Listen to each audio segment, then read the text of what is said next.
Welcome to the Oracle's Rest, a place where stories unfold slowly, where time softens, and where the mind is free to wander.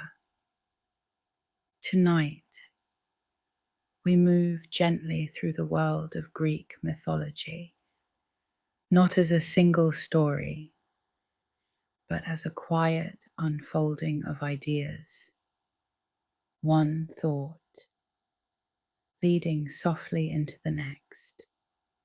In Greek mythology, the beginning of everything was not a god and not a moment of creation in the way we often imagine it today.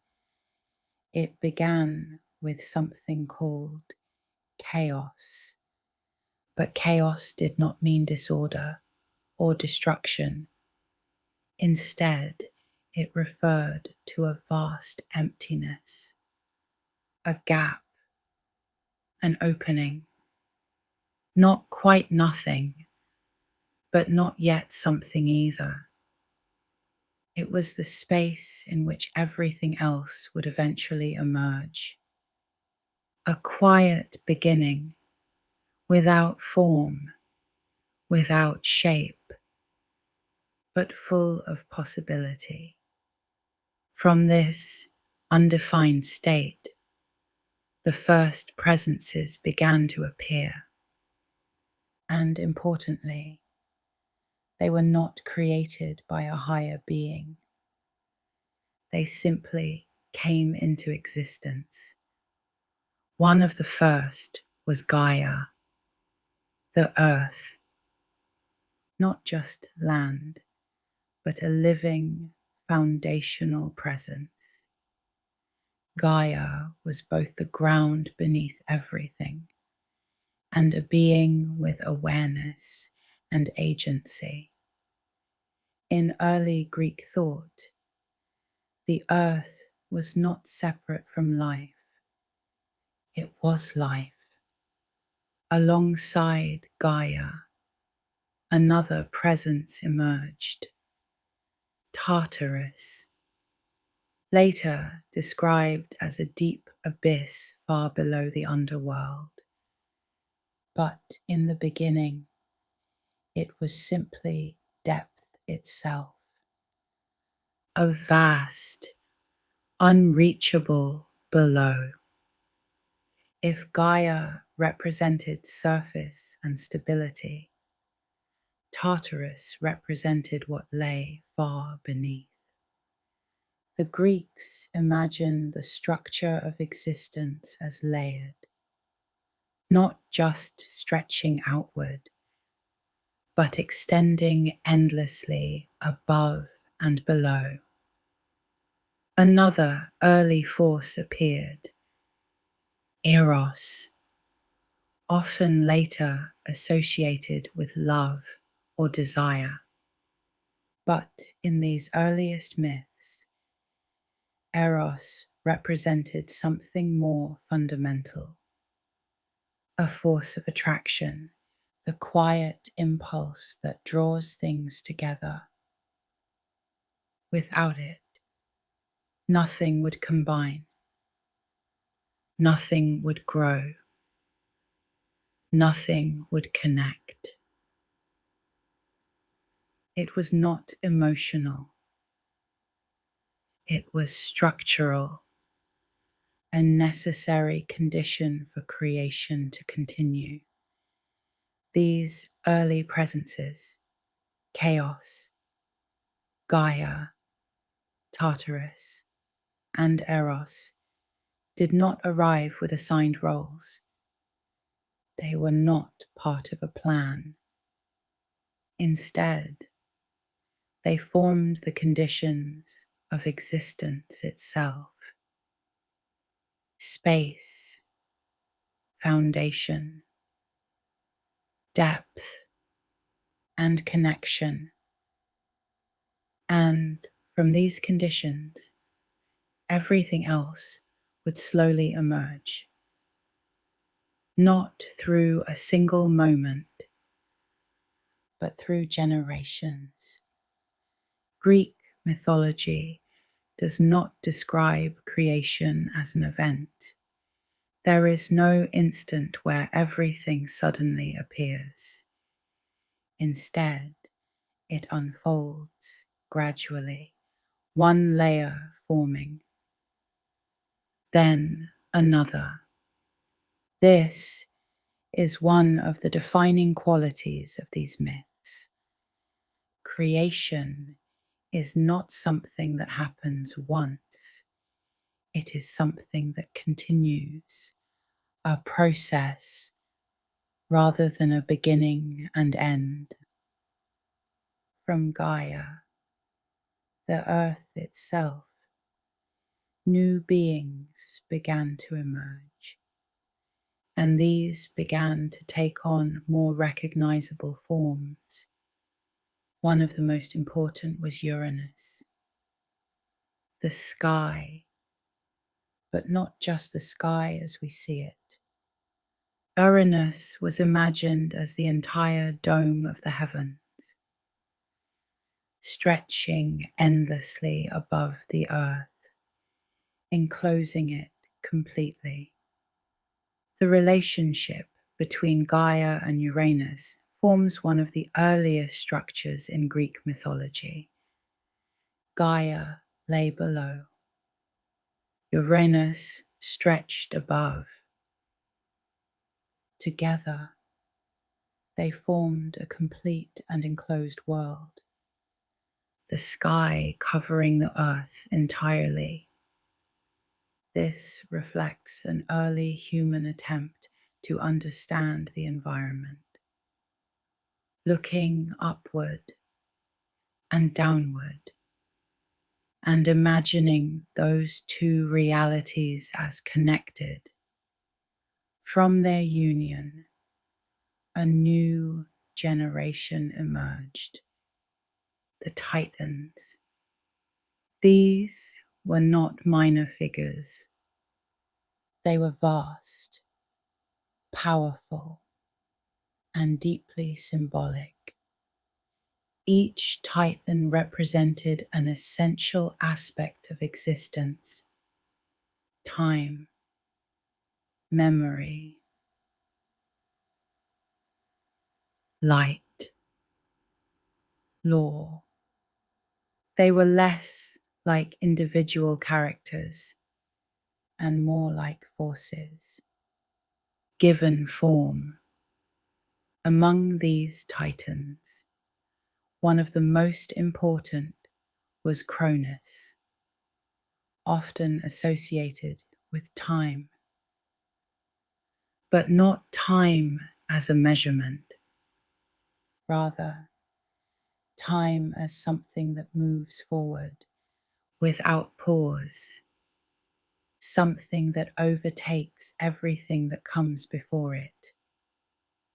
Cronus represents the idea that nothing remains unchanged, that even the most powerful forces eventually give way to something new. The relationship between Uranus and his children was not peaceful. Uranus feared the power of what had been created, and in response, he tried to suppress it. Some versions say he forced his children back into Gaia, returning them into the earth itself. This introduces a pattern that appears again and again in Greek mythology: the fear of being replaced, the fear that what comes next will take your place. Gaia, as both mother and earth, experienced this tension directly. She felt the weight of her children being held back, and she responded, not with chaos, but with intention. She created a tool, a sickle, and she gave it to Cronus. This moment reveals something important. That change in these myths does not happen by accident. It often comes through deliberate action.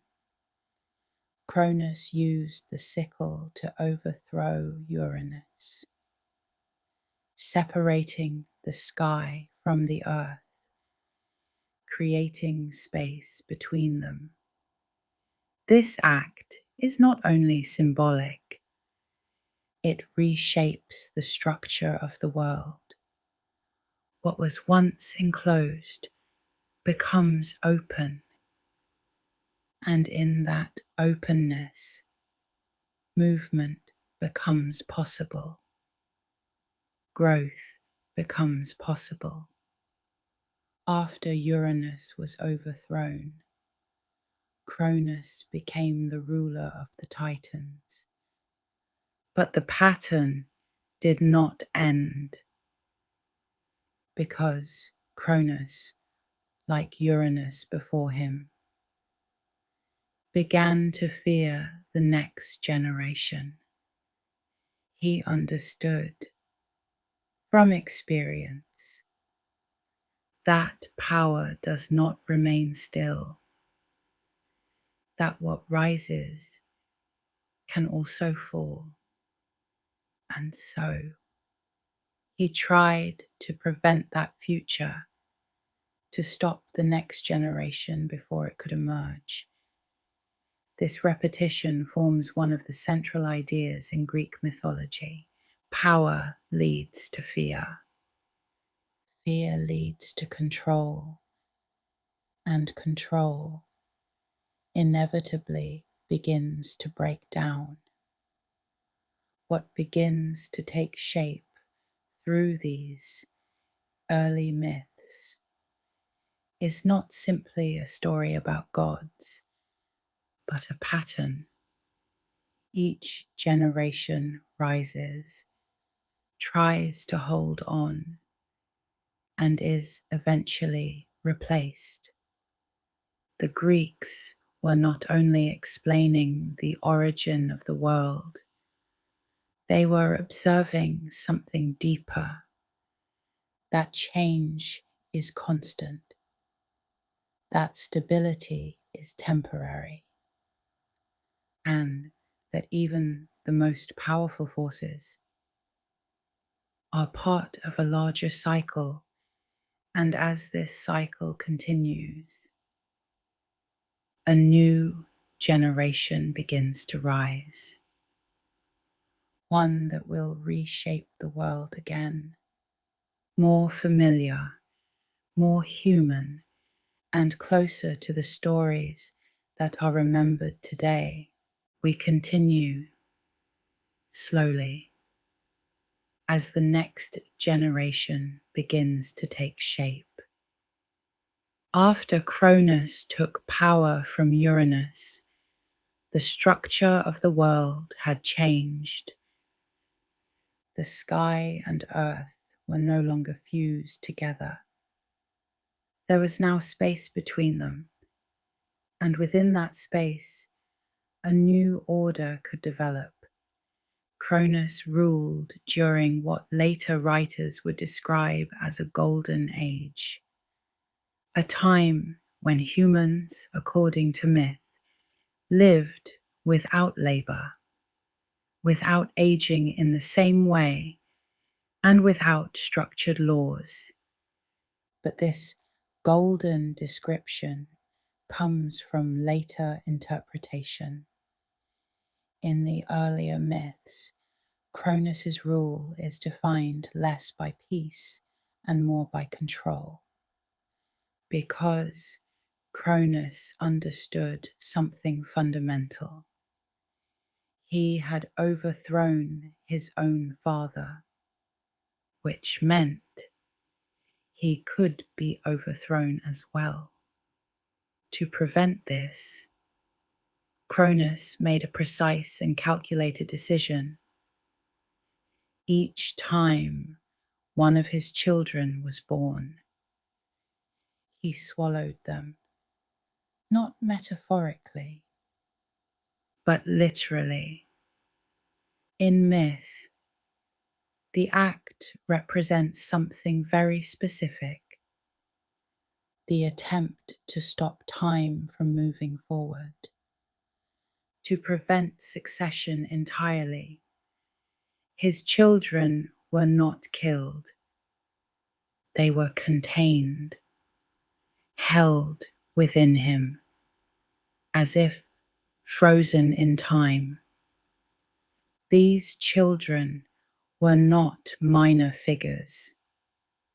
They were the next generation of Olympian gods: Hestia, Demeter, Hera, Hades, and Poseidon, each one associated with a fundamental aspect of human life or the natural world: the hearth, agriculture, marriage, the underworld, the sea. By swallowing them, Cronus was not just protecting power, he was delaying the development of the world itself. Rhea, the mother of these children, did not accept this pattern. Unlike Gaia, who acted through long-term strategy, Rhea's response was more immediate. When her youngest child, Zeus, was born, she concealed him. And instead of giving Cronus the child, she gave him a stone wrapped in cloth. Cronus swallowed it, believing it to be his son. This detail appears consistently across multiple ancient sources, including Hesiod's Theogony, and it marks a turning point. Because, for the first time, the cycle is interrupted. Zeus was hidden on the island of Crete, raised away from Cronus' awareness. Different traditions describe his upbringing in slightly different ways. In some accounts, he is cared for by the nymph Amalthea. In others, he is nourished by a divine goat. There is even a detail in later retellings that warriors known as the Curetes would clash their weapons together to mask the sound of the infant crying, so Cronus would not hear him. These details are not random. They reflect how important concealment and protection were in early myth. Survival depended not on strength alone, but on remaining unseen. As Zeus matured, his role was not simply to challenge Cronus.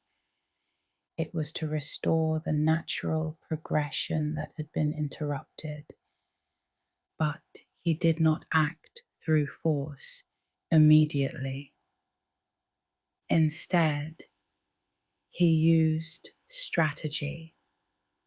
According to the most widely accepted version, Zeus returned to Cronus in disguise, and with the help of Gaia, or in some versions, the goddess Metis, he gave Cronus a substance that caused him to regurgitate the children he had swallowed, one by one, fully formed and alive.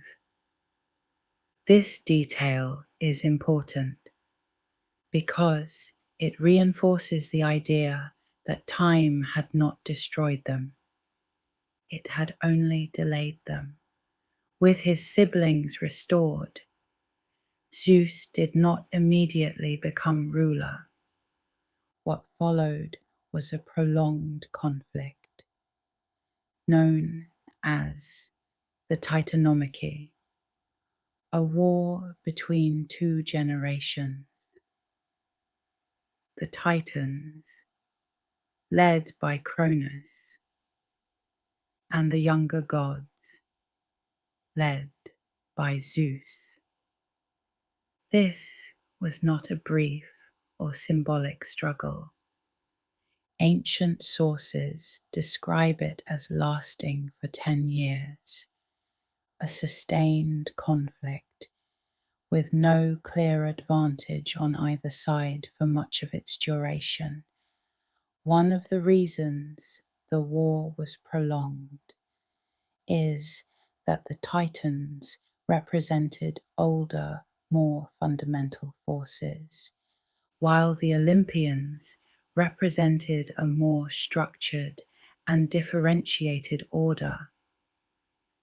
This was not just a battle for power, it was a transition between ways of understanding the world. From broad, undefined forces to more specific, human-like identities.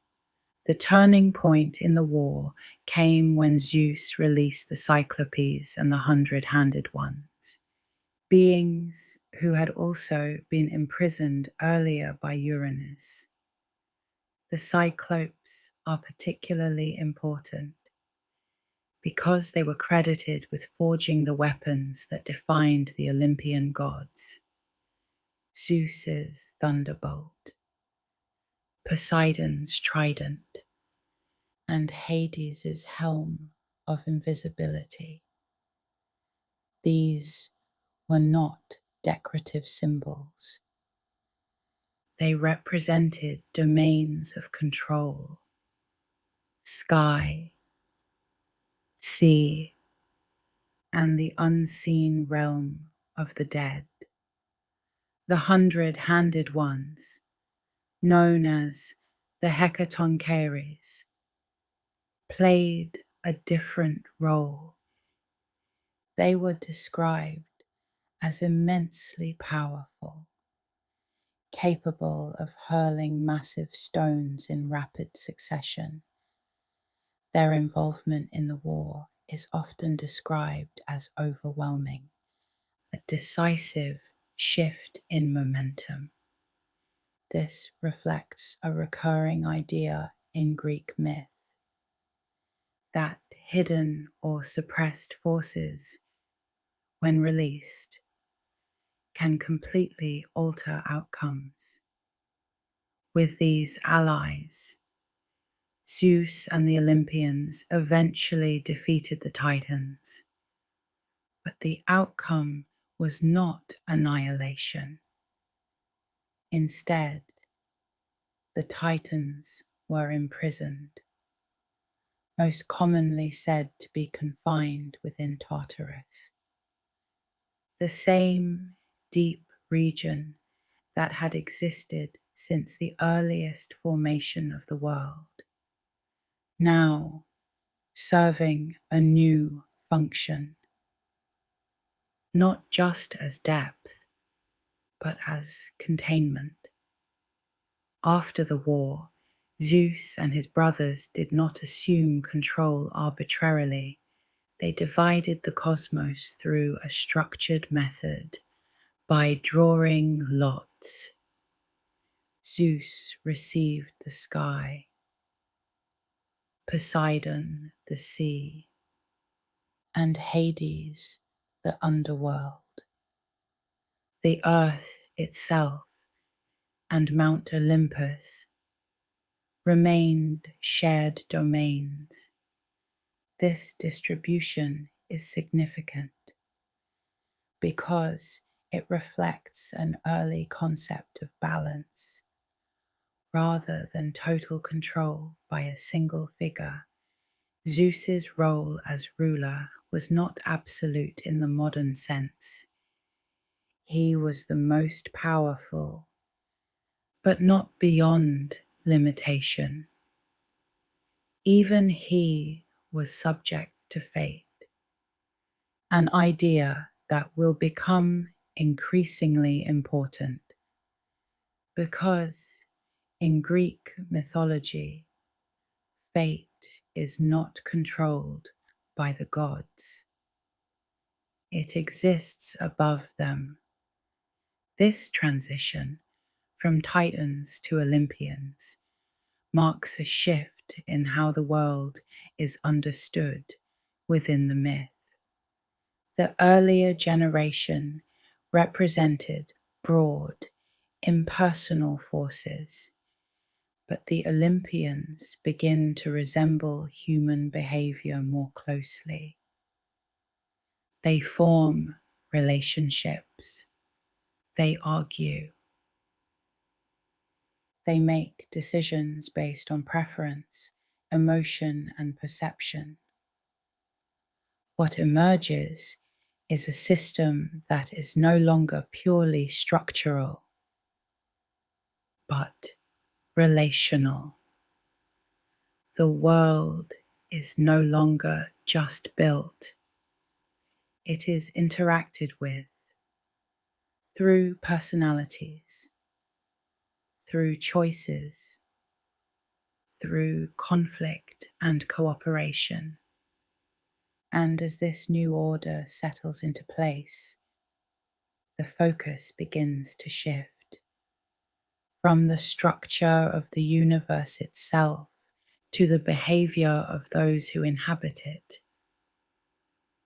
gods, and eventually humans. The structure of the world has now been established. The sky, the sea, and the underworld have been divided. The older generation has been replaced, and a new group of gods now occupies the center of the mythological world. What distinguishes this new generation, the Olympian gods, is not simply their power, but how they behave. Unlike the earlier forces, which represented broad and abstract aspects of existence, the Olympians are defined by personality. They think, they react, they form relationships, and most importantly, they behave in ways that closely resemble human beings. This shift is not accidental. Greek mythology moves from explaining the structure of the world to explaining the behavior within it. The gods are not distant or unknowable. They are familiar. Their decisions reflect emotions that humans recognize. Desire, jealousy, anger, pride. And because of this, the myths begin to function less as origin stories and more as reflections of human experience. One of the clearest examples of this is the contrast between Athena and Ares. Both are associated with war, but they represent fundamentally different approaches to conflict. Ares embodies violence in its most direct form. He represents chaos, impulse, and the physical act of battle itself. In many myths, Ares is not portrayed as admirable. He is unpredictable, often ineffective, and frequently outmatched. Athena, by contrast, represents strategy, planning, foresight, and controlled action. She is not associated with the emotional intensity of battle, but with the decisions that determine its outcome. In Greek literature, Athena is consistently portrayed as more reliable than Ares, not because she is more powerful, but because she is more disciplined.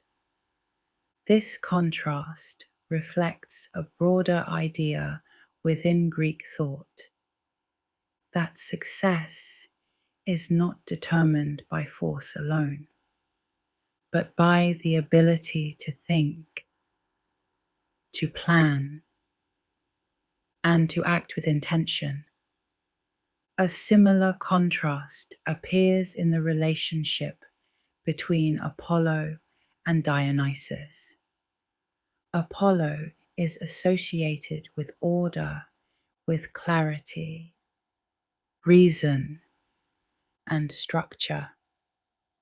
He governs areas such as music, prophecy, and rational understanding.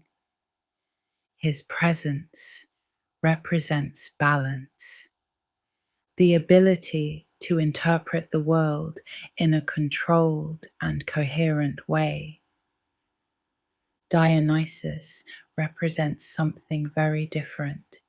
He is associated with emotion, with instinct, and the breakdown of boundaries. He is connected to wine, ritual, and altered states of awareness. In Dionysian worship, participants often engaged in practices designed to step outside normal behavior, not as chaos for its own sake, but as a temporary release from structure. The existence of both Apollo and Dionysus within the same system is significant because it shows that Greek mythology does not present a single correct way of being. Instead, it acknowledges opposing forces, order and emotion, control and release, and suggests that both are necessary. Another important figure is Hera, often described simply as the goddess of marriage, but her role is more complex. Hera represents the institution of marriage, not necessarily the experience of it. In myth, her relationship with Zeus is frequently defined by conflict, particularly in response to Zeus's repeated infidelity. Hera's actions are often directed toward those involved in these situations, rather than toward Zeus himself. This detail reflects the structure of power within the myths. Zeus, as ruler, is rarely directly challenged, even by other gods. Hera's responses are shaped within that limitation. This dynamic provides insight into how authority and hierarchy are understood in Greek mythology. Power is not evenly distributed, and responses to that power are often indirect. Poseidon represents another aspect of human experience: instability. As the god of the sea, he is associated with an environment that is constantly changing. Calm one moment, violent the next. In myth, Poseidon's temperament reflects this. He is reactive, quick to anger, and capable of both creation and destruction. The sea itself was a source of uncertainty for the ancient Greeks, essential for trade and travel, but unpredictable and dangerous. Poseidon embodies that uncertainty, a reminder that not all forces can be controlled. Hades is often misunderstood when viewed through a modern lens. He is not a figure of evil, nor is the underworld a place of punishment in the way later traditions describe. Hades governs the realm of the dead, but his role is administrative. He maintains order, ensures that the boundaries between life and death remain intact. The underworld itself is structured, containing different regions, including the Asphodel Meadows, where most souls reside, the Elysian Fields, reserved for those considered exceptional, and Tartarus, used for punishment in specific cases.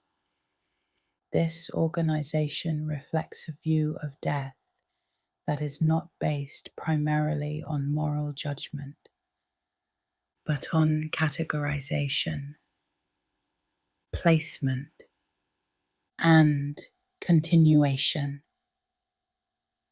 Hermes serves a unique function among the Olympians. He is a messenger, but also a guide, particularly for souls traveling to the underworld.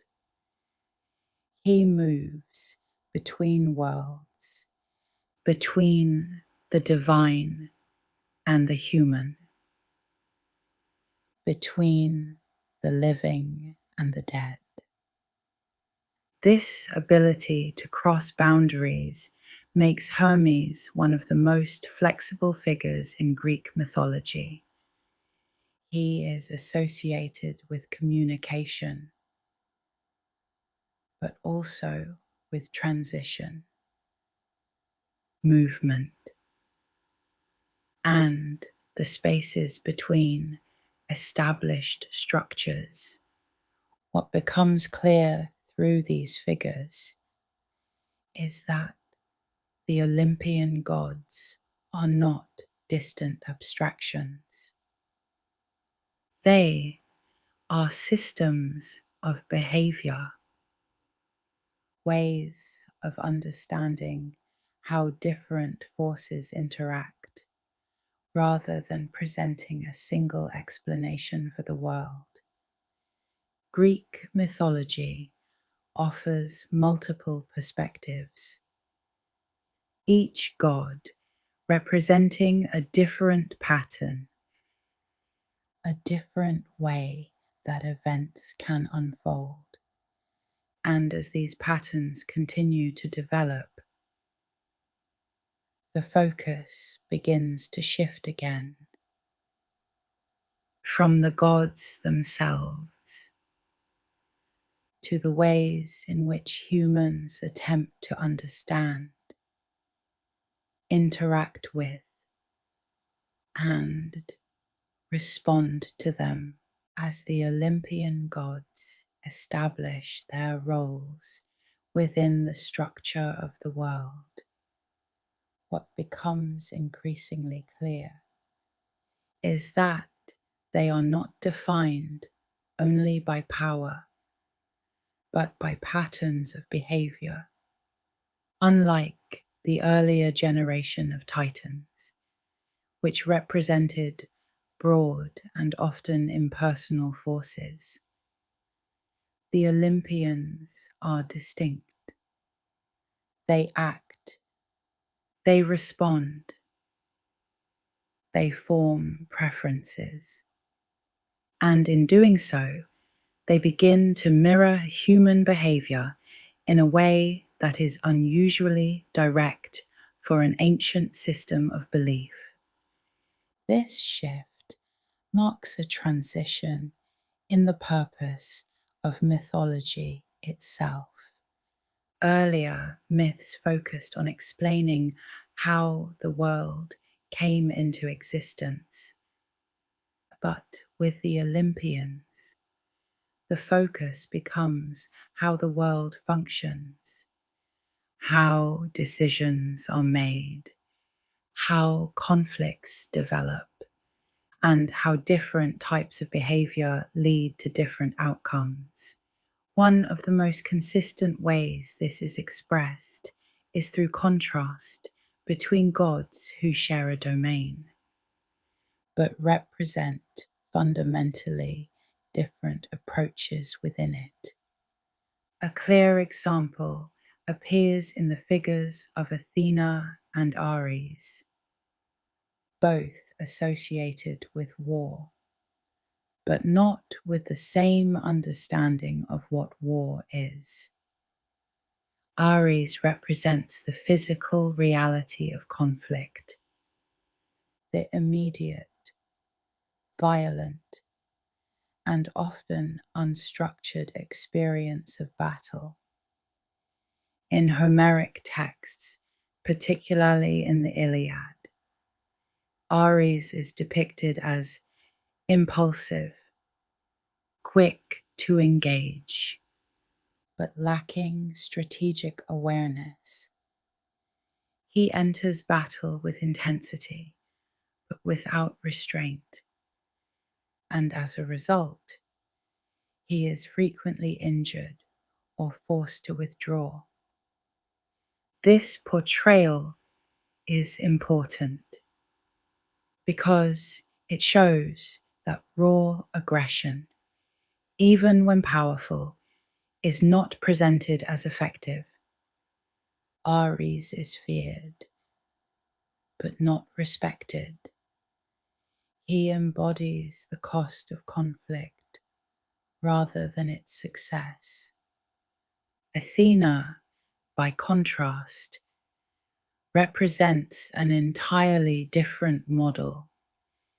She is associated not with the act of fighting, but with the decisions that surround it. Planning, timing, positioning. In the same texts where Ares struggles, Athena consistently influences outcomes, not by overpowering opponents, but by guiding events, advising heroes, and introducing structure into situations that would otherwise be chaotic. This distinction reflects a broader principle in Greek thought, that intelligence and restraint are more reliable than force alone, and that outcomes are determined not just by action, but by the thinking that precedes it.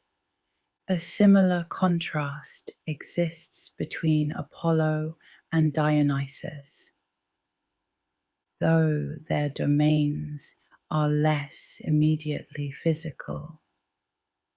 Apollo is associated with clarity, with measured understanding, and with the ability to interpret patterns in the world.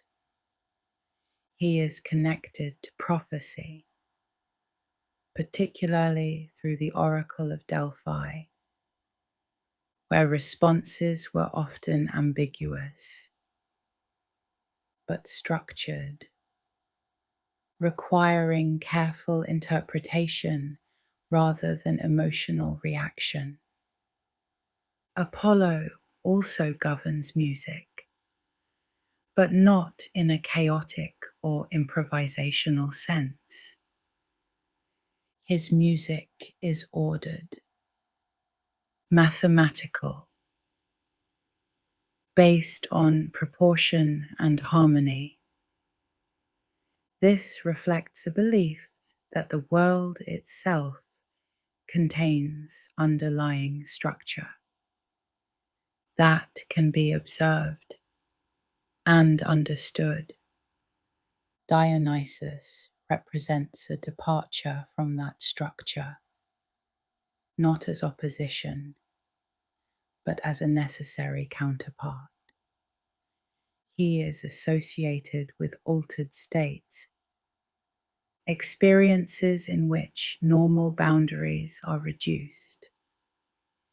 In Dionysian rituals, participants often engaged in collective behavior that disrupted individual identity through movement, sound, and shared intensity. These practices were not random. They served a specific function, allowing individuals to temporarily step outside rigid social roles and experience a different form of connection, one that was less controlled, but not without meaning.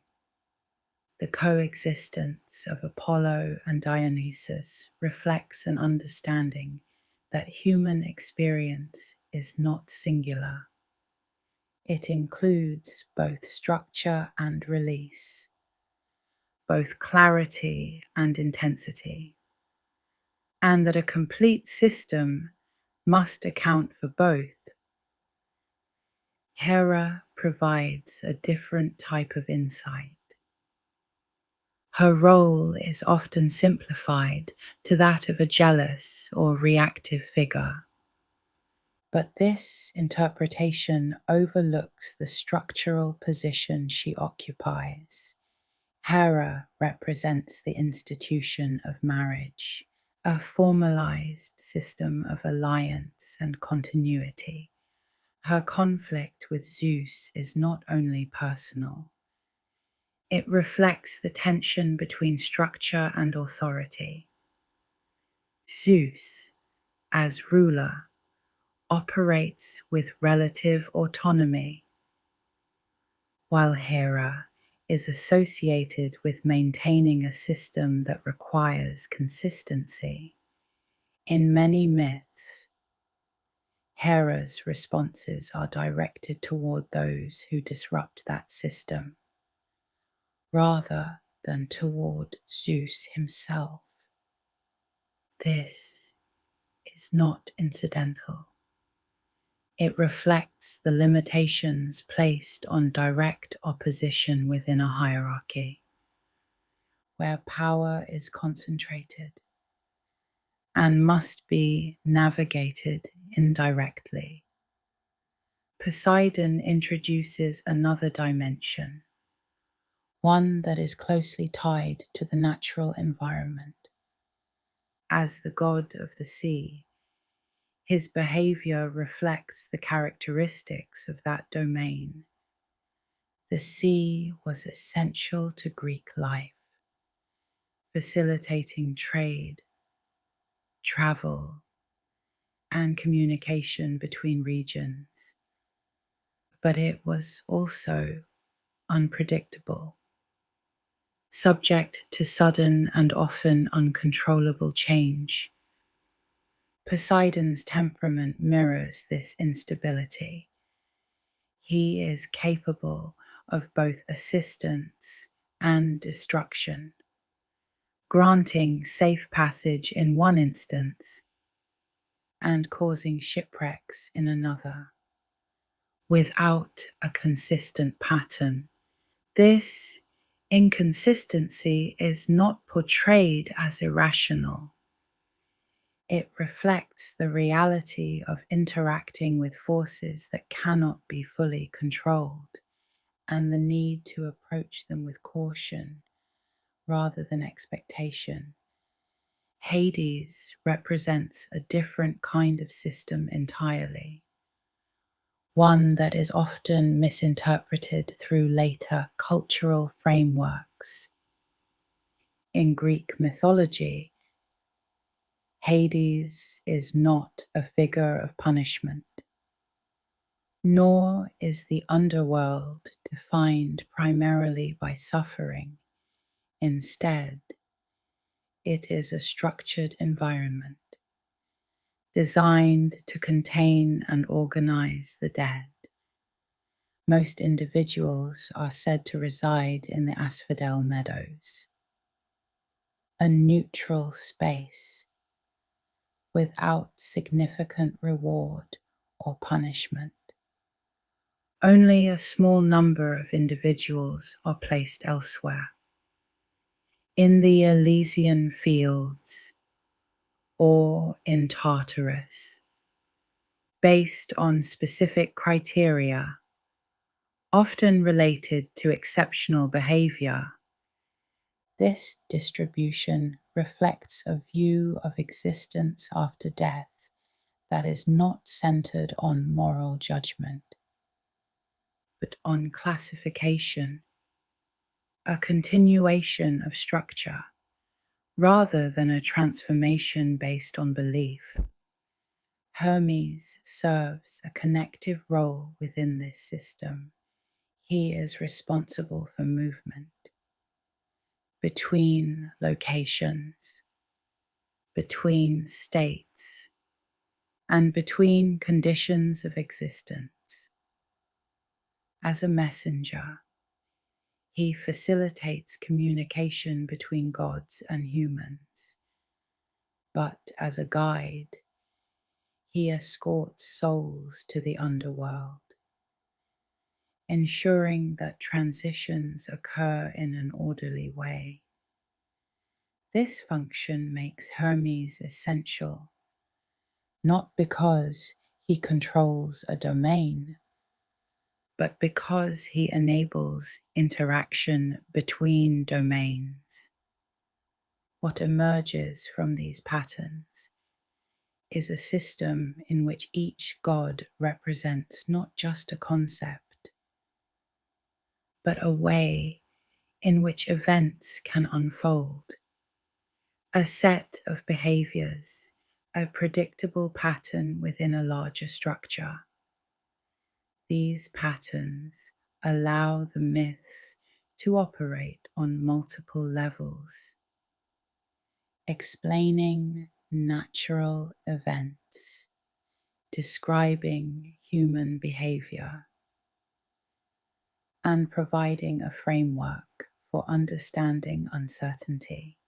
As these interactions become more defined, attention begins to shift again from the gods themselves to the ways in which humans respond to them through ritual, through offerings, and through attempts to establish some form of balance within a system that is not entirely predictable. As the roles of the gods become more clearly defined, the focus shifts away from who the gods are and toward how humans interact with them.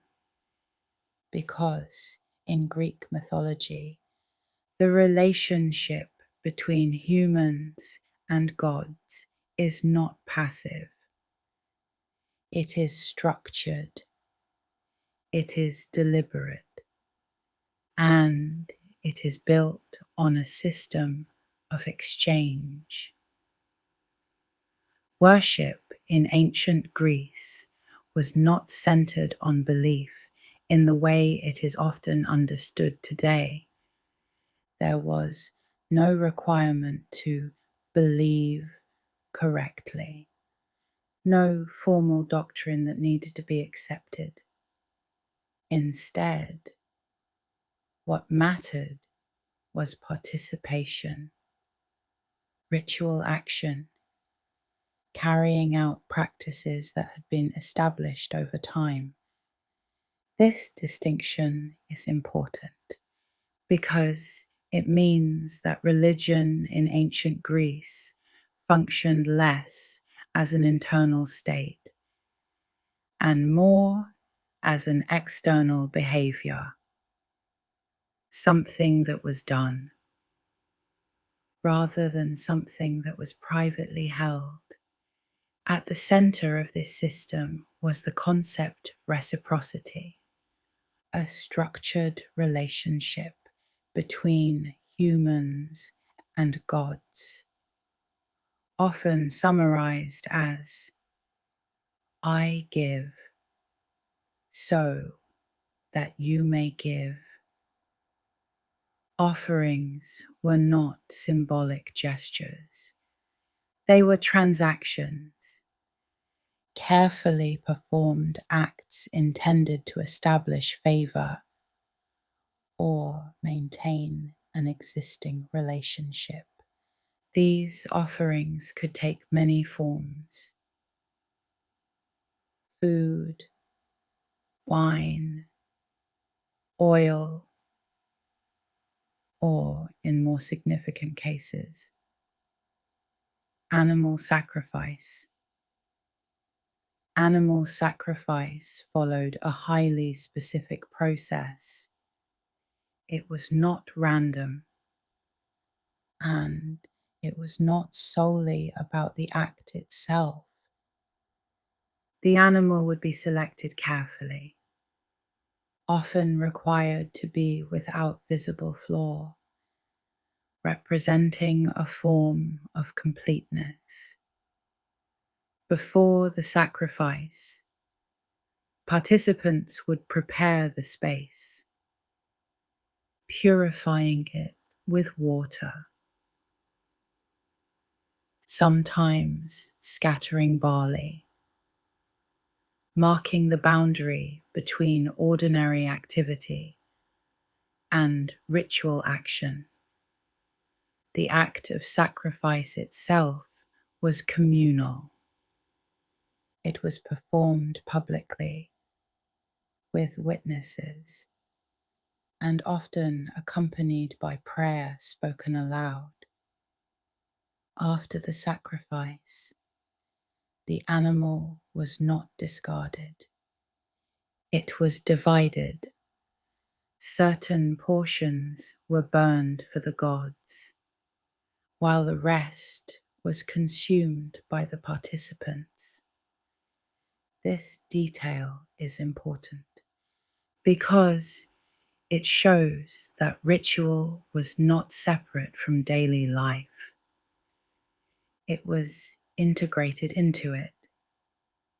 Food, community, and religious practice, all occurring within the same structure.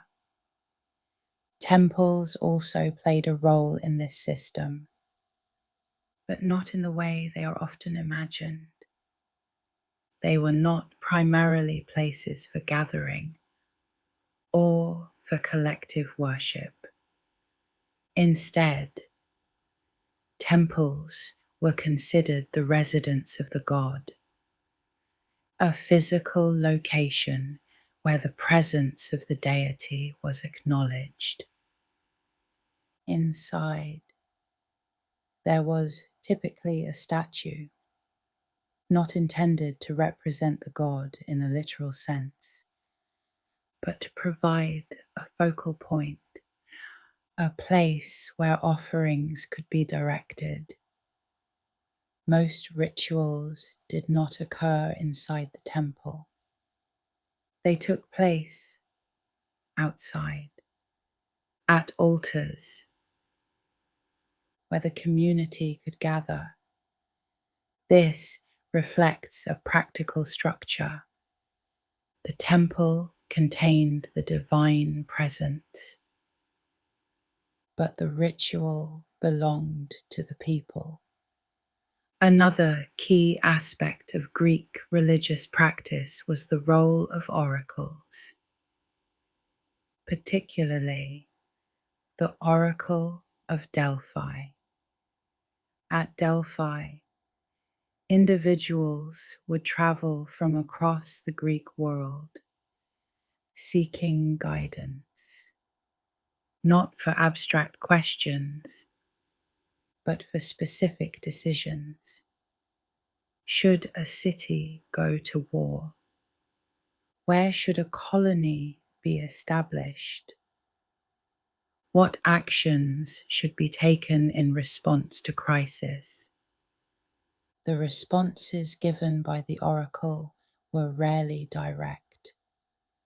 They were structured, often delivered in a form that required interpretation. This ambiguity was not a flaw. It served a function. It required the person receiving the message to think, to consider multiple outcomes, and to take responsibility for how the message was applied. This reflects a broader pattern in Greek thought. Knowledge is not simply given, it is processed, interpreted, and acted upon. Another important concept within this system is miasma, often translated as pollution, but more accurately understood as a disruption of order. Certain actions, particularly those involving death, could create a state of miasma, which required purification. This was not about moral guilt, but about restoring balance. Purification rituals could involve water, time, or specific ceremonial actions. The goal was not punishment, but correction, returning the individual or the community to a stable state. Festivals also played a central role in maintaining the relationship between humans and gods. These were not occasional events. They were built into the calendar, structured, recurring. Each city had its own set of festivals, often dedicated to a specific deity. In Athens, for example, the Panathenaea was held in honor of Athena, including processions, offerings, athletic competitions, and performances. These events served multiple functions: religious, social, and political. They reinforced identity, connected individuals to their community, and maintained continuity across generations. Importantly, participation in these rituals was often expected, not as a matter of personal belief, but as part of belonging to the community. This further emphasizes the external nature of Greek religion. It was something you did, something that connected you to others. Another key idea is that the gods were not considered universally benevolent. They were powerful, but not necessarily protective. Favor from the gods had to be maintained through consistent action, through respect, through recognition of their role. Failure to perform rituals correctly or neglecting offerings was not seen as disbelief, but as a disruption of relationship. This could result in consequences, not as punishment, but as imbalance. A failed harvest, an unsuccessful journey, an unexpected outcome. These were not always attributed directly to a single action, but they reinforced the importance of maintaining the system. What emerges from all of this is a model of interaction that is highly structured, not emotional, not based on personal devotion alone, but on consistency, on participation, on understanding one's place within a larger system. As this relationship between humans and gods becomes more defined, the focus begins to shift once again toward the outcomes of these interactions, toward fate, toward what can and cannot be controlled, and toward a deeper question that runs through much of Greek mythology, not how the world began or how to influence the gods, but how much of life is already determined, and what role remains for human choice as the relationship between humans and gods becomes more structured. Another question begins to emerge, not how to influence the gods, but how much influence is actually possible. In Greek mythology, even the gods themselves are not completely in control. Above them exists a separate force, one that is not represented as a single personality, but as a system. This system is known as fate, often described through the figures of the Moirai. The fates. There are typically three: Clotho, who spins the thread of life; Lachesis, who measures its length; and Atropos, who cuts it. These roles are not symbolic in a vague sense. They describe a precise model of existence. Life begins. It is assigned a duration, and it ends. What is important is that this process is not controlled by the Olympian gods.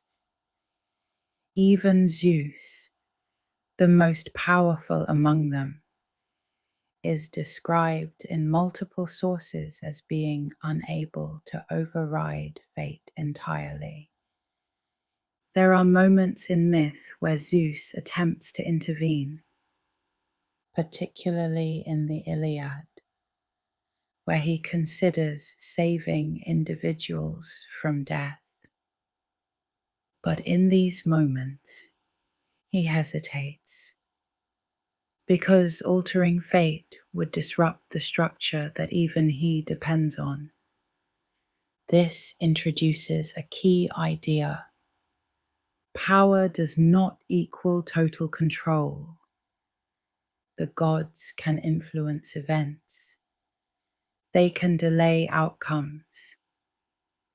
They can shape circumstances, but they do not determine the final structure of existence. This distinction is important for understanding how Greek mythology approaches human life. If fate exists independently of the gods, then human actions operate within limits. Not everything can be changed, but not everything is fixed either. This creates a system where outcomes are constrained, but not completely predetermined in every detail. For example, a person's death may be fixed, but the path that leads there, the choices made along the way, remain open. This balance between constraint and agency appears repeatedly across Greek myth. One of the clearest examples is the story of Oedipus. Before his birth, it is prophesied that he will kill his father and marry his mother. In response, his parents attempt to prevent this outcome. By abandoning him, Oedipus survives, unaware of his origins. Later, he receives the same prophecy and attempts to avoid it by leaving the people he believes are his parents. In doing so, he unknowingly moves toward the exact conditions that fulfill the prophecy. This story is not about inevitability in a simple sense.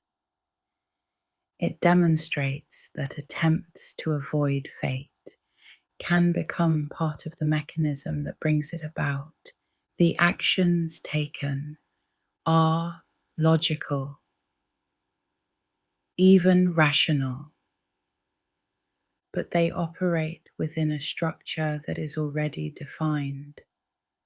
Another example appears in the figure of Achilles.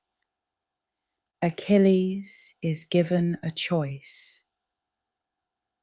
a long, quiet life without recognition, or a short life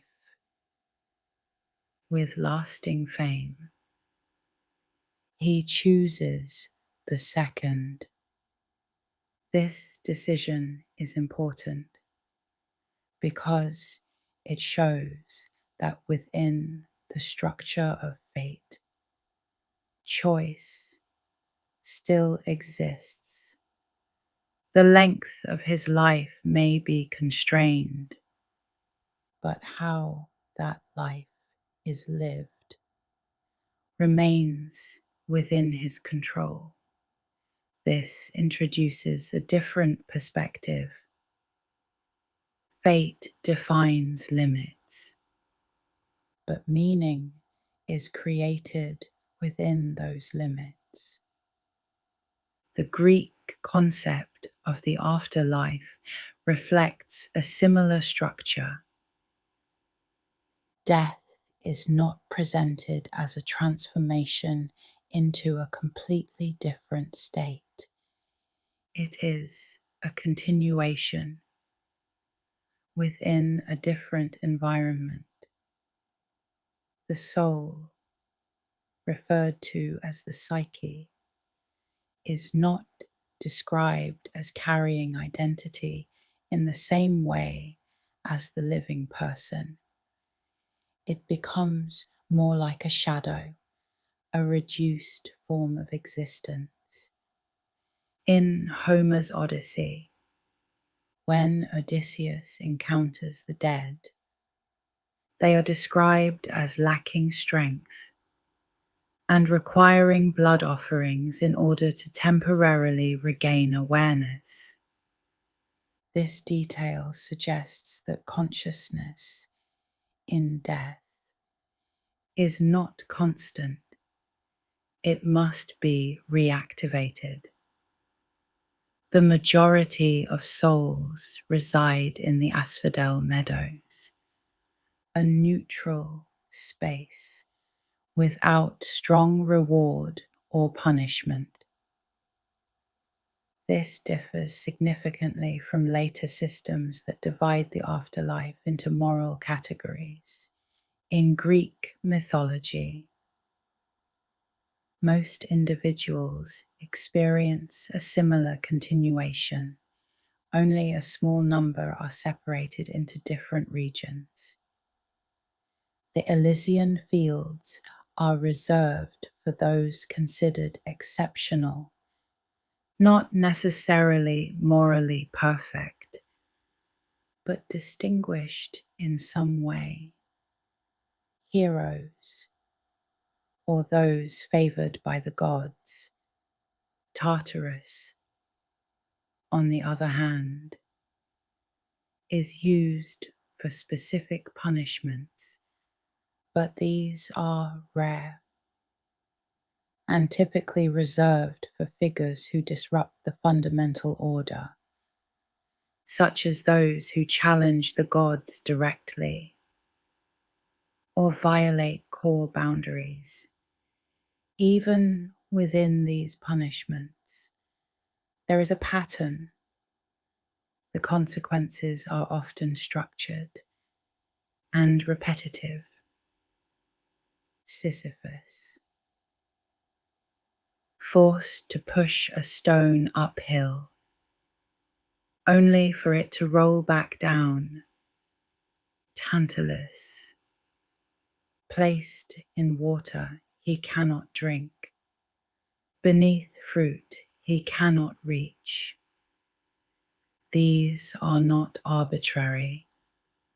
They reflect the nature of the offense. Sisyphus, who attempted to outmaneuver death, is placed in a situation where effort produces no lasting result.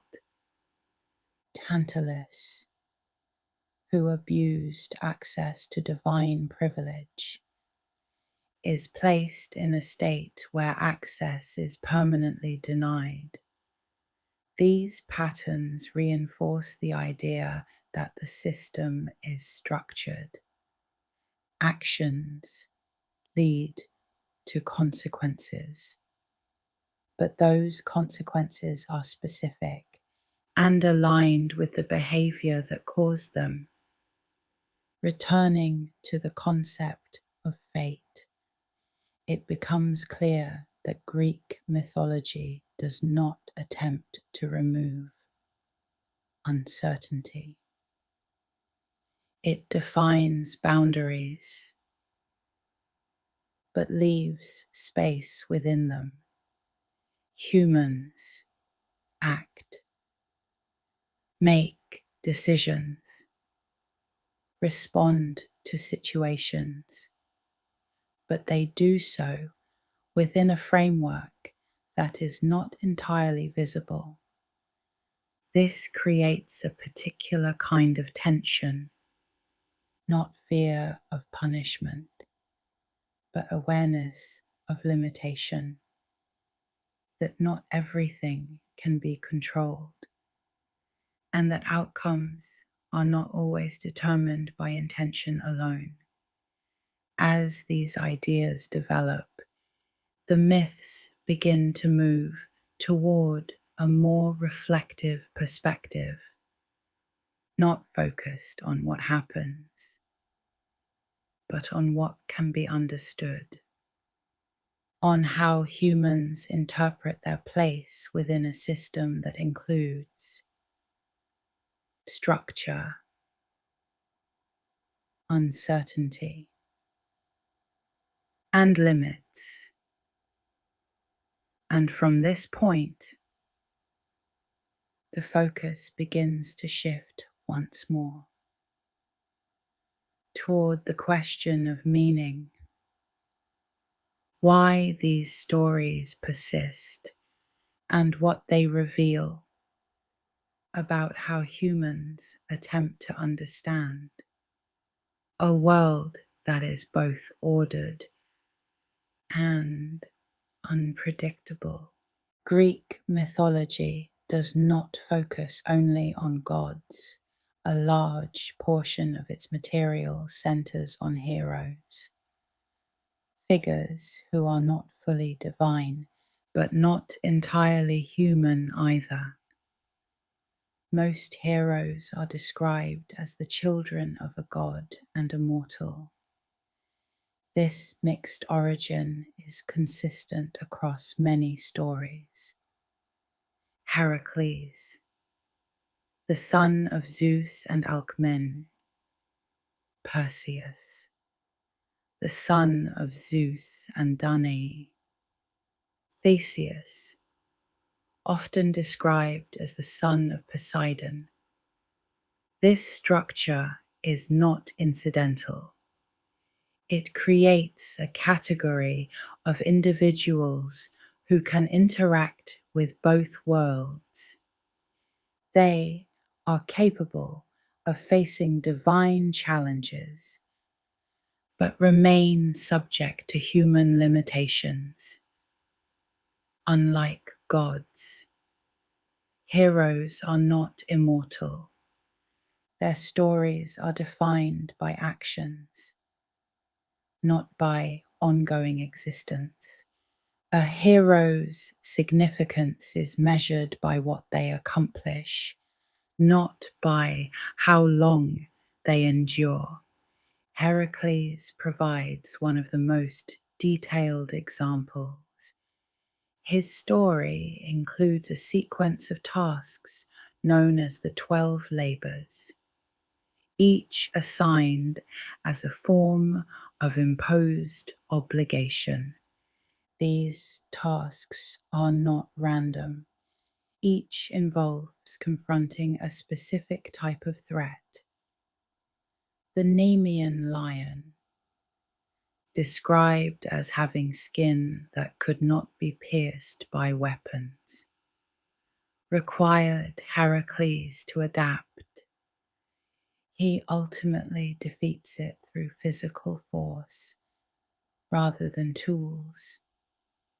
The Lernaean Hydra, a multi-headed creature with the property that when one head was removed, additional heads would grow in its place. This required a different approach. Heracles and his companion Iolaus cauterized the necks after removal, preventing regeneration.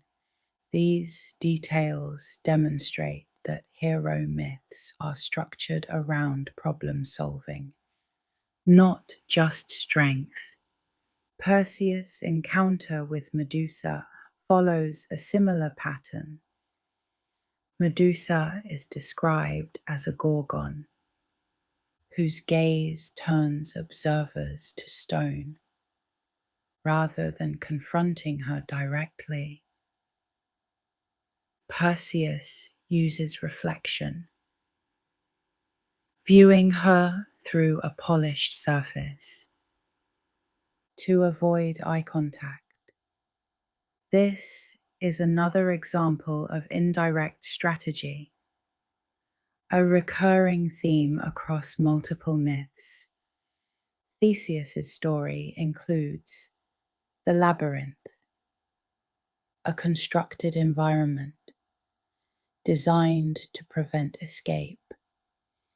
Inside it resides the Minotaur, a creature combining human and animal features. Theseus defeats the Minotaur, but the more critical detail is how he exits the labyrinth. He uses a thread provided by Ariadne to retrace his path. The emphasis here is not only on defeating the threat, but on navigating complexity. Monsters in Greek mythology are not random creations. They represent specific types of disorder. The Hydra reflects problems that multiply when handled incorrectly. Medusa represents danger associated with perception. Looking directly leads to consequence. The Minotaur represents confinement and disorientation. Being trapped within a system without clear structure. These patterns suggest that myths were used to model challenges, not just describe them. Another important element is divine intervention. Gods do not remain separate from human events. They participate directly, often influencing outcomes in subtle ways. In the Iliad, Athena intervenes repeatedly, guiding specific warriors, altering decisions at critical moments. Apollo also intervenes, but often in opposition, supporting different sides. This introduces a key idea. Divine influence is not unified. Different gods support different outcomes based on preference, relationship, or prior interaction. This creates a system where events are shaped by multiple competing influences. Human decisions, environmental conditions, and divine intervention, all interacting simultaneously. Another recurring concept is hubris. Hubris refers to excessive pride, particularly when directed toward the gods. It is not confidence. It is overextension, acting beyond one's proper place within the system. Arachne provides a clear example. She is a skilled weaver who claims her ability surpasses that of Athena. She challenges the goddess directly. In response, Athena transforms her into a spider. The punishment reflects the offense. Her skill is preserved, but her status is reduced.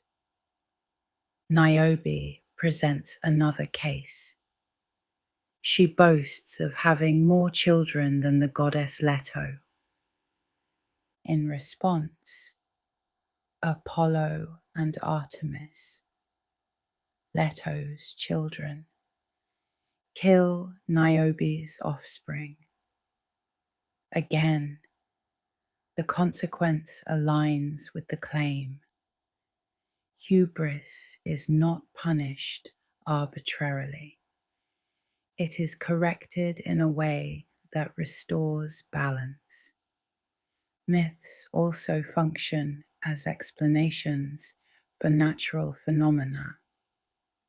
The changing seasons, for example, are explained through the story of Demeter and Persephone. Persephone is taken to the underworld during the time she is absent. Demeter, the goddess of agriculture, withdraws her influence. Crops fail, growth slows. When Persephone returns, fertility is restored. This creates a cyclical explanation for seasonal change. The myth does not describe weather patterns directly, but provides a structured narrative that aligns with observable experience. Fire is explained through the story of Prometheus. Prometheus steals fire from the gods and gives it to humans. As a result, he is punished, bound, and subjected to continuous suffering. This myth links technological advancement with consequence. Fire enables progress, but its origin is framed as an act that disrupts order. What becomes consistent across these stories is that mythology operates as a system of explanation, not only for how the world exists, but for why events occur and how actions lead to outcomes. Heroes solve problems. Monsters represent disruptions. Gods influence direction. And underlying all of it is a structure that connects behavior with consequence. The Trojan War is one of the most detailed and sustained narratives in Greek mythology, not because it explains the origin of the world, but because it examines how human conflict develops over time through a sequence of decisions, many of which appear small at the beginning. The origin of the war is not a military action. It begins with a dispute at a wedding. The wedding is between Peleus, a mortal king, and Thetis, a sea nymph, a union that already reflects a connection between human and divine worlds. All major gods are invited, with one exception, Eris, the goddess associated with discord. In response to being excluded, she introduces a single object into the gathering, a golden apple inscribed with a phrase, "To the fairest." This object does not create conflict on its own. It reveals it. 3 goddesses lay claim to it: Hera, Athena, and Aphrodite. Rather than resolving the dispute directly, they defer the decision to a human. Paris, a prince of Troy, is selected as the judge. Each goddess presents an offer. Hera offers political power, control over kingdoms. Athena offers strategic ability, victory in conflict. Aphrodite offers a different outcome, the most beautiful woman in the world. Paris chooses Aphrodite's offer. This decision is not framed as irrational. It reflects a prioritization, personal desire over power, or strategic advantage. The consequence of this choice becomes clear.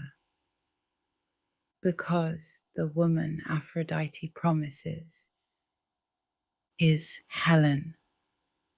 Helen is already married to Menelaus, king of Sparta.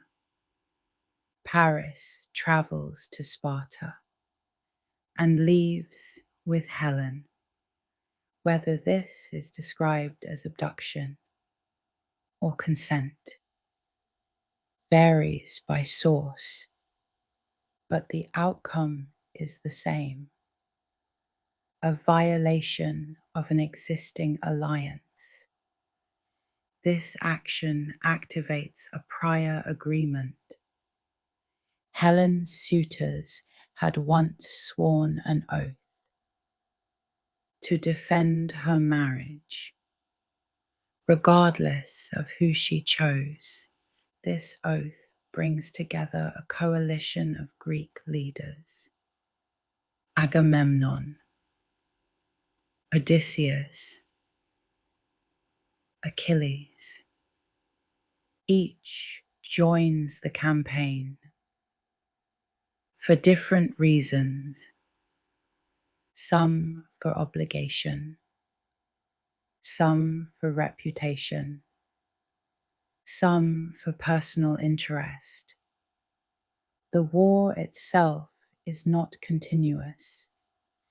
It extends over a long period, often described as 10 years. Much of that time is not spent in direct battle. It includes negotiation, raids, periods of inactivity.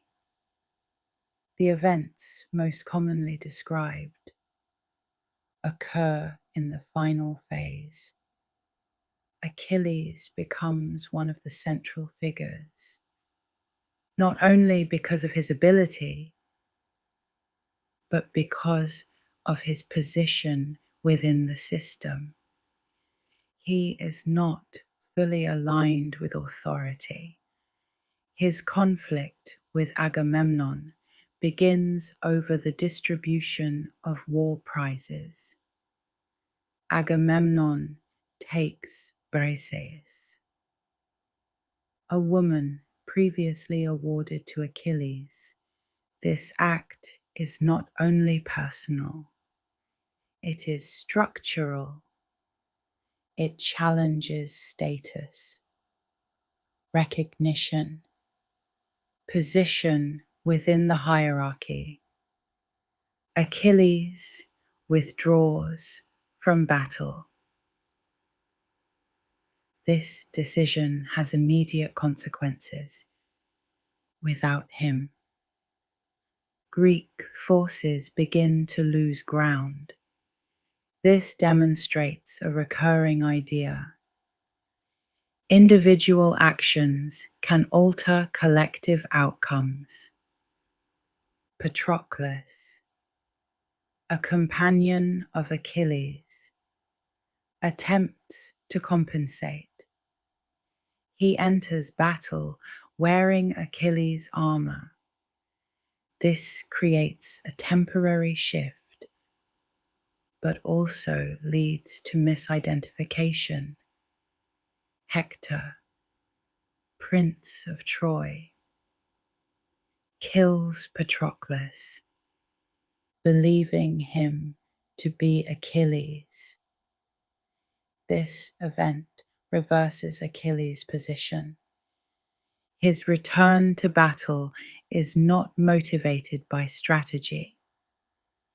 It is driven by response. He confronts Hector directly. The outcome is decisive, but the aftermath is extended. Achilles does not immediately return Hector's body. He retains it as an extension of conflict. This behavior is eventually interrupted. Priam, Hector's father, travels to Achilles, not as a king, but as a father. He requests the return of his son's body. This interaction changes the tone. It shifts from conflict to recognition. Achilles returns the body. This moment introduces a different dimension. Even within sustained conflict, there are points where roles shift, where individuals recognize each other outside of opposition. The conclusion of the war does not occur through direct confrontation. It occurs through strategy. The Trojan horse, a constructed object presented as an offering, containing concealed soldiers. Troy accepts it, bringing it within the city. At night, the soldiers emerge. They open the gates, allowing the Greek forces to enter. This outcome reflects a consistent pattern. Extended conflict is often resolved not through force alone, but through planning, timing, and misdirection. The Trojan War as a whole does not present a single lesson.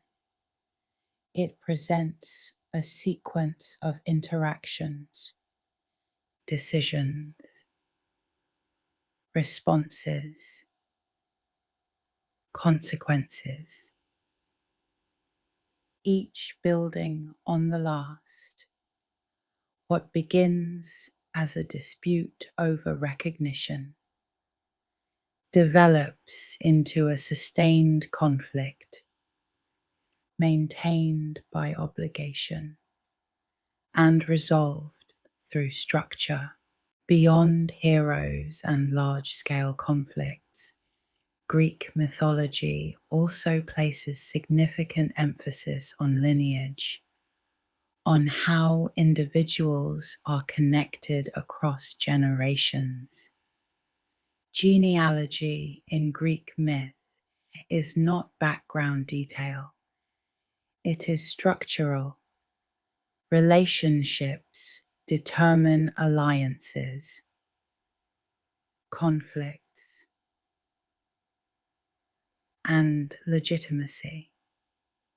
For example, many rulers trace their origin to a specific god.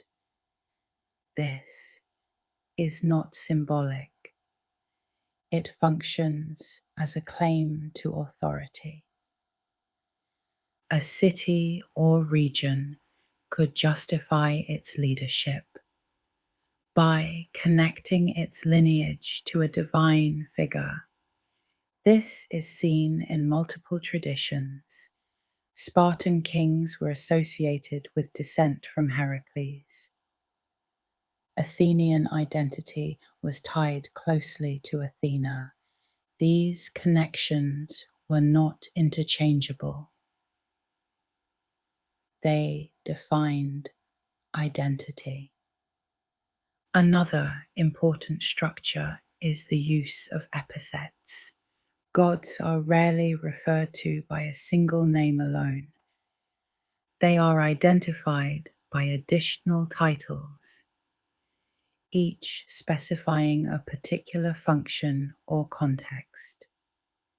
Zeus, for example, is called Zeus Olympios, when associated with Mount Olympus, Zeus, Xenios, when acting as protector of guests, Zeus, Horkios, in relation to oaths. These distinctions are precise. They indicate that a single figure can operate differently depending on the situation.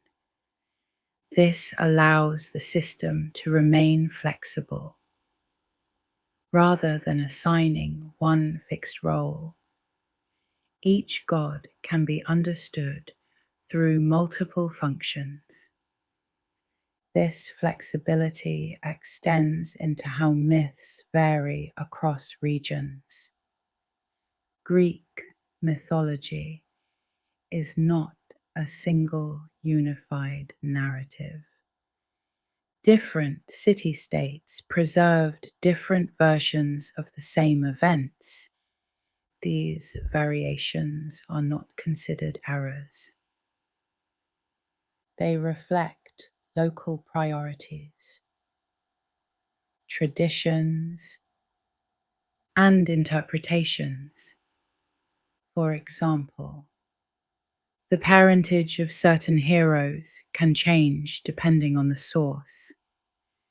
Theseus is sometimes described as the son of Aegeus, a mortal king, and in other traditions, as the son of Poseidon.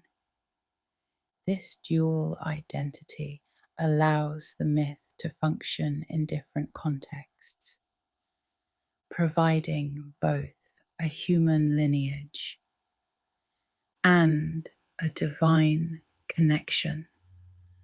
Another major component of Greek mythology is the concept of founding myths, stories that explain how a city or institution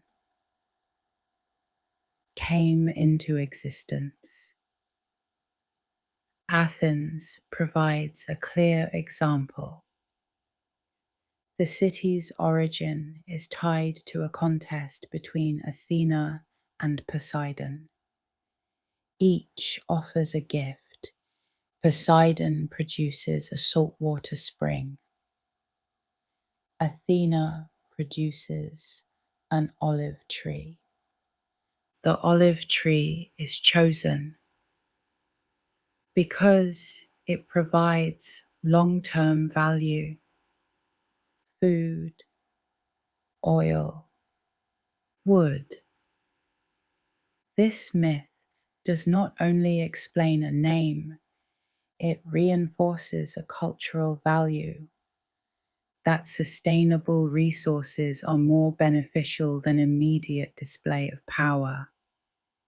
Colonization myths also follow structured patterns.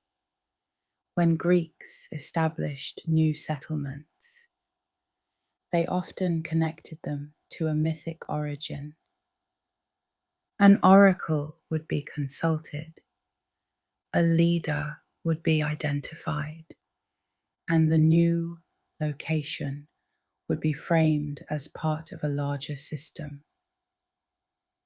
This process linked expansion to divine guidance, ensuring continuity between old and new communities. Another important category is ritual specialists, individuals who perform specific functions within the religious system. Priests and priestesses are not intermediaries in the modern sense. They do not interpret belief. They carry out procedures, ensuring that rituals are performed correctly. Accuracy is essential because incorrect performance is believed to disrupt the intended outcome. This reflects a system where precision matters, not intention alone. Another structured practice is votive offerings, objects left at a sanctuary in response to an event. These can include small statues, tools, or inscriptions, often labeled with the name of the individual and the reason for the offering. These objects provide direct evidence of how individuals interacted with the divine system. They record specific requests or expressions of gratitude. Another domain is athletic competition. Events such as the Olympic Games are not separate from religion. They are dedicated to Zeus. Participants compete not only for recognition, but within a structured religious context. Victory is associated with favor, preparation, and physical ability. These competitions also create a shared identity across different regions, providing a temporary suspension of conflict, allowing individuals to interact within a common system. Mythology also extends into cosmology. Descriptions of how the universe is arranged. The Earth is often depicted as a flat disk, surrounded by a river known as Oceanus. Above it, the sky. Below it, the underworld. This layered model reflects observation, combined with structured interpretation. It is not intended as measurement, but as orientation, providing a way to conceptualize position within a larger system. Another important figure in cosmological structure is Helios, who represents the sun. In early traditions, Helios is described as traveling across the sky in a chariot. This movement explains the daily cycle without requiring abstract mechanisms. Similarly, Selene represents the moon, moving through the night. These figures provide continuity, linking observation to narrative.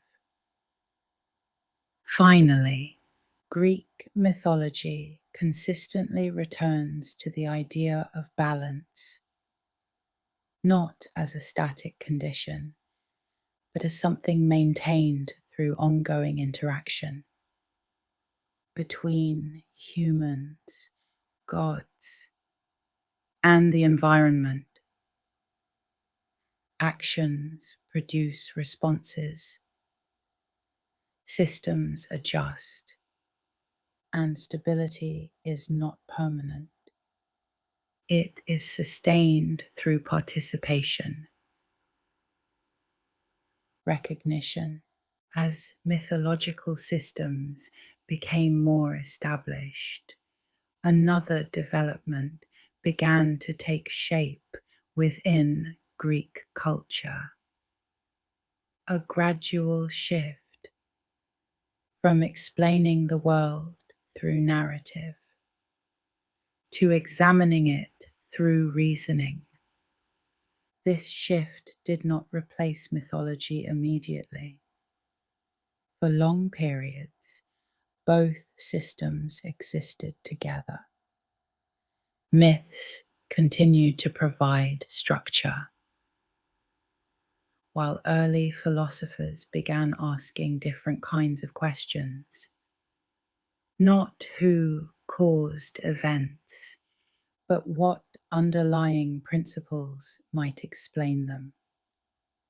One of the earliest figures associated with this transition is Thales of Miletus.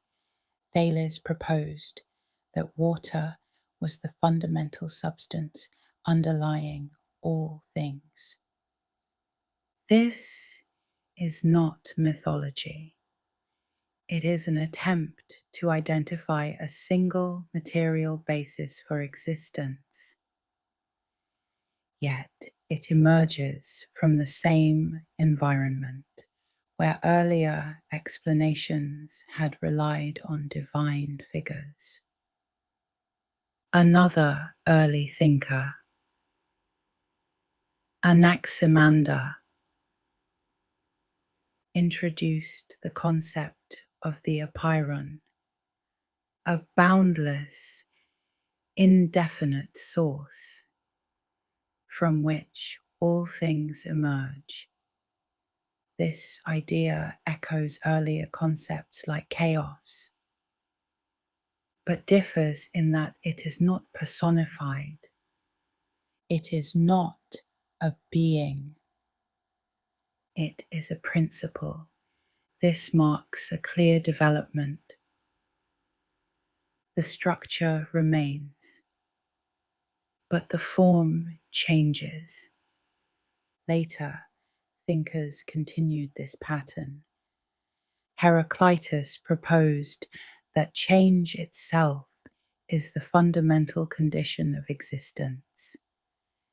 That stability is temporary, and that everything is in a constant state of transformation. This idea aligns closely with patterns already present in mythology. Generations of gods replacing one another, cycles repeating, structures forming and dissolving. But here, it is expressed without narrative, as an observation. Another perspective appears with Parmenides, who argued the opposite, that change is an illusion, and that reality is fixed.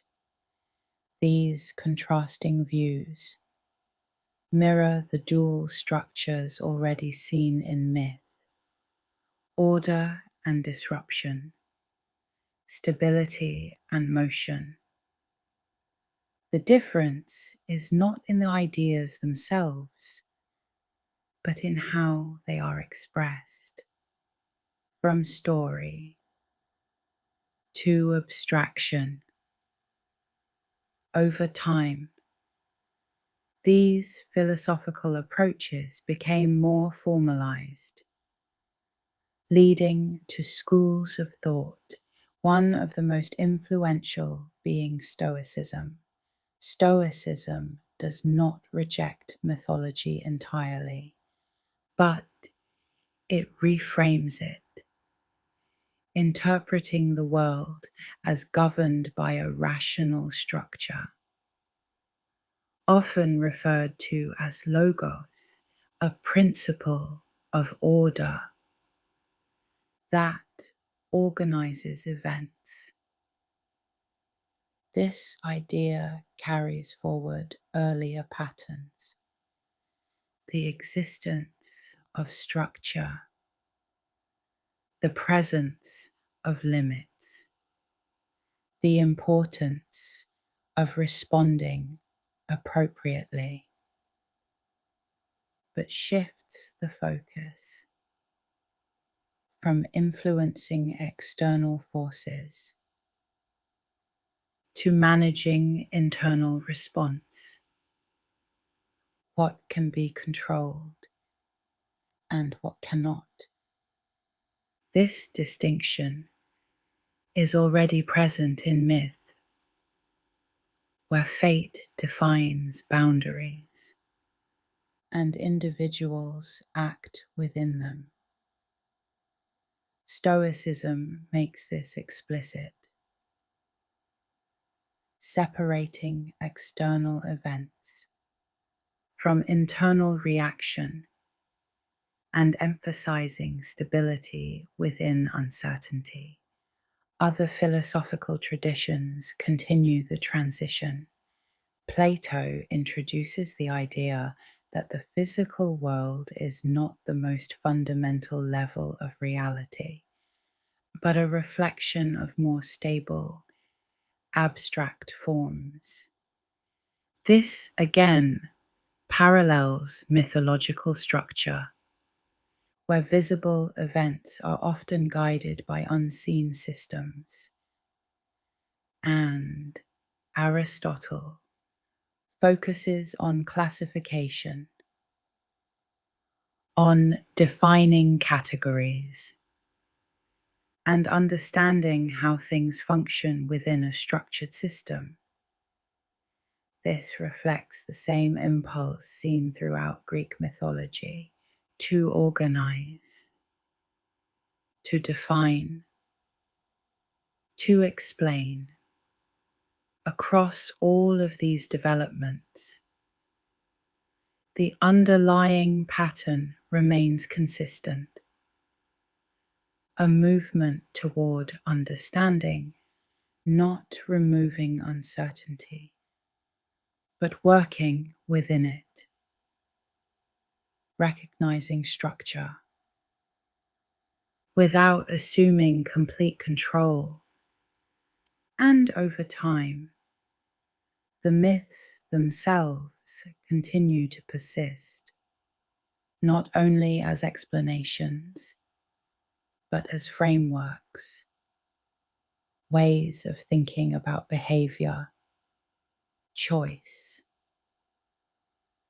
and consequence. Even as philosophical systems develop, the stories remain, providing a different kind of understanding, one that is not reduced to principle, but experienced through narrative. And as these ideas settle, the pace begins to slow. The need to define, to categorize, to explain becomes less urgent. And what remains is a quieter awareness of patterns, of cycles, of structure that does not need to be resolved, only observed. And gradually, the movement of ideas becomes softer, less focused on outcome, and more on presence, on the steady unfolding of thought, without the need to reach a conclusion, without the need to decide.